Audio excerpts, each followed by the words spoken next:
السلام علیکم. واسف آپ نے ماشاءاللہ سعودیہ سے آئے ہیں آپ ادھر اور آپ نے آ کے اجتماع اٹینڈ کیا، تو آپ نے اس میں کیا دیکھا؟ کیا ماشاءاللہ بہت مزہ آیا، بہت پیارا انتظام کیا ہوا تھا آپ لوگوں نے سب اجتماع میں. ماشاءاللہ اللہ تعالیٰ برکت ڈال کے جن جن خدمت کی ہے، بہت مزہ آیا ماشاءاللہ. تو آگے فیچر آپ کیا سمجھتے ہیں کہ انشاءاللہ دوبارہ اللہ تعالیٰ مجھے موقع دیا ہے، میں جماعت میں بھی نکلوں گا اور انشاءاللہ تعالیٰ پھر اجتماع میں جائے. تو آپ لوگوں کو کیا میسج دینا چاہ رہے ہیں اس کے اوپر؟ یہ بہت اچھی جماعت ہے الحمدللہ. اللہ پاک تعالیٰ اس میں بڑی خیر بات ڈالی ہوئی ہے.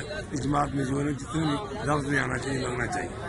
ٹھیک ہے یہ آپ سن رہے تھے نواز صاحب جو ہے سعودیہ سے آئے ہیں اور وہ آپ کے سامنے بتا رہے تھے کہ یہ ایسے جو نیک والے کام ہوتے ہیں، اعمال ہوتے ہیں، ان میں شوق سے جڑنا چاہیے تاکہ آدمی کے ایمان تازہ ہوتا ہے. تو یہاں تک جی